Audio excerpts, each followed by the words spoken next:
तो आज मैं आपको एक अनोखी रहस्यमय कहानी सुनाऊंगी। अगर आप चैनल पर नए हैं तो अभी सब्सक्राइब कर ले। यह मेरा दूसरा नया चैनल है ताकि और भी रहस्यमय कहानी सबसे पहले आप तक पहुंचे तथा कहानी पूरा देखे, क्योंकि अंत में एक अनोखा रहस्य छुपा है। धन्यवाद। तो सुनिए।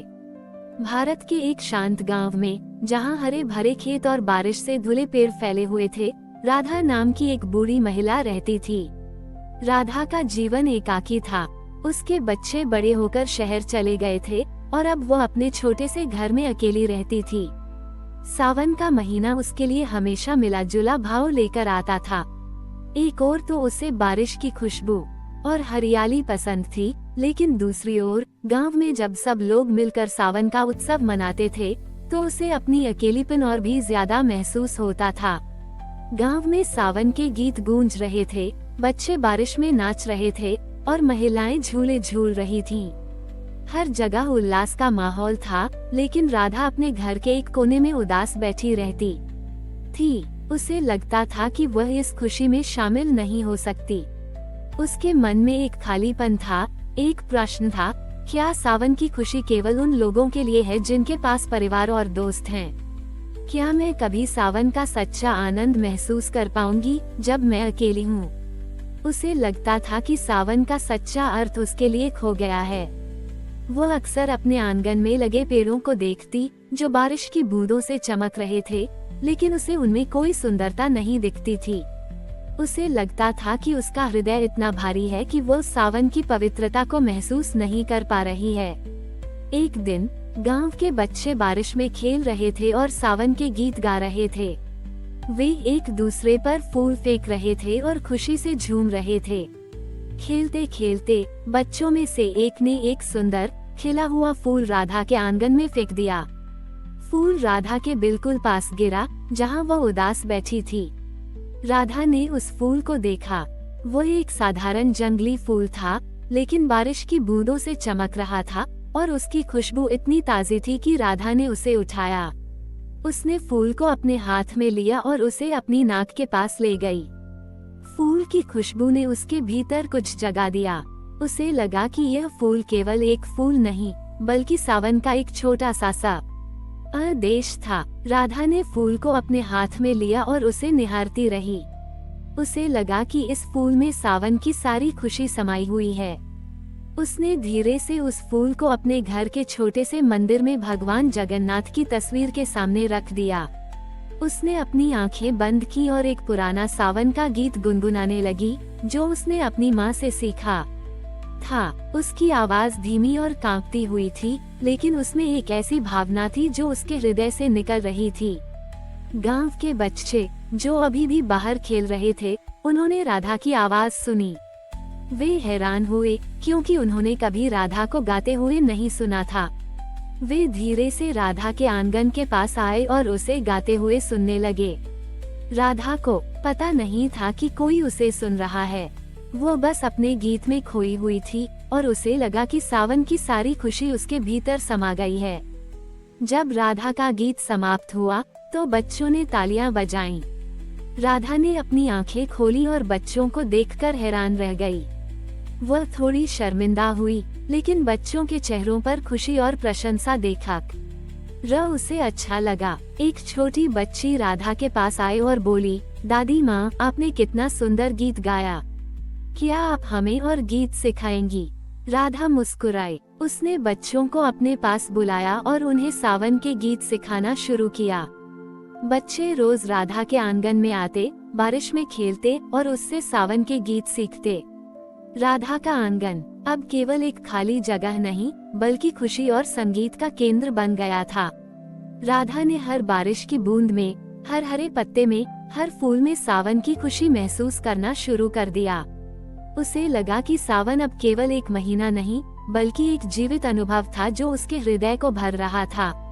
उसके चेहरे पर हमेशा एक शांत मुस्कान रहती थी और उसकी आंखों में एक ऐसी चमक थी जो किसी भी महंगे खिलौने से ज्यादा सुंदर थी। गांव के अन्य लोग, जिन्होंने राधा को अकेला देखा था, अब उसे बच्चों के साथ खुश देखकर हैरान थे। वे उसके पास आते और पूछते, राधा दादी, आप इतनी खुश कैसे हैं? उद्धरण चिन्ह। राधा मुस्कुराती वो उन्हें बताती कि कैसे सच्ची खुशी बाहरी चीजों में नहीं बल्कि भीतर के प्रेम और दूसरों के साथ जुड़ने में होती है। उसने बताया कि कैसे एक छोटे से फूल ने उसके जीवन में सावन की सच्ची खुशी वापस ला दी। राधा की कहानी पूरे गांव में फैल गई। वो अब केवल एक एकाकी बूढ़ी महिला नहीं थी, बल्कि वह सावन वाली राधा दादी के नाम से जानी जाने लगी। लोग दूर दूर से उसके पास आते, न केवल उसके गीत सुनने के लिए बल्कि उससे खुशी और जीवन के सच्चे अर्थ के बारे में सीखने के लिए भी। राधा उन्हें अपनी सरल भाषा में बताती कि कैसे सावन का सच्चा आनंद हर कण में मौजूद है और कैसे सच्ची खुशी बाहर नहीं बल्कि भीतर मिलती है और दूसरों के साथ साझा करने में बढ़ती है। राधा ने अपनी बाकी जिंदगी सावन के संदेश को फैलाने में लगा दी। वो अब कभी अपने अकेलेपन को लेकर शिकायत नहीं करती थी। उसे पता था कि सावन हर पल उसके साथ है, हर उस बारिश की बूंद में, हर उस हरे पत्ते में, हर उस गीत में जो वह गाती थी और हर उस बच्चे की मुस्कान में जिसे वो खुशी देती थी। उसने लोगों को सिखाया कि कैसे सच्ची खुशी किसी बाहरी दिखावे या बड़े चमत्कारों में नहीं बल्कि आंतरिक विश्वास और दूसरों के साथ जुड़ने में होती है। उसने उन्हें बताया कि कैसे सावन हर पल मौजूद है, चाहे कोई उसे देखे या न देखे, चाहे कोई उसे सुने या न सुने। उसकी शिक्षाओं ने कई लोगों के जीवन में बदलाव लाया। जो लोग पहले केवल अपने लिए जीते थे, वे अब दूसरों की मदद करने लगे। गांव में एक नई भावना का संचार हुआ, संतोष, कृतज्ञता और अपने जीवन के प्रति प्रेम की भावना। सालों बीतते गए, राधा और भी बूढ़ी हो गई। उसके शरीर में कमजोरी आ गई थी, लेकिन उसकी आत्मा उतनी ही शांत और आनंदित थी। वो अब भी हर सावन में अपने आंगन में आती, बच्चों के साथ खेलती और सावन के गीत गाती। उसकी आंखों में अब कोई शिकायत नहीं थी, केवल असीम कृतज्ञता थी। एक सावन की शाम, जब बारिश की बूंदें उसके आंगन में गिर रही थी और हवा में मिट्टी की खुशबू घुली हुई थी, राधा अपने आंगन के बीच में बच्चों से घिरी बैठी थी। उसने अपनी आंखें बंद की और उसे लगा कि वो केवल बारिश की आवाज नहीं सुन रही बल्कि वह सावन का दिव्य संगीत सुन रही है। उसे लगा कि प्रकृति स्वयं उसके पास आकर खड़ी हो गई है और उसे अपने आलिंगन में ले रही है। अगली सुबह जब सूरज निकला तो लोगों ने देखा कि राधा अपने आंगन में बच्चों से घिरी शांत लेटी हुई थी। उसके चेहरे पर एक दिव्य मुस्कान थी। उसके हाथ में वही छोटा फूल था जो बारिश की बूंदों से चमक रहा था। गांव के लोगों ने शोक मनाया, लेकिन उनके दिलों में राधा के प्रति गहरा सम्मान था।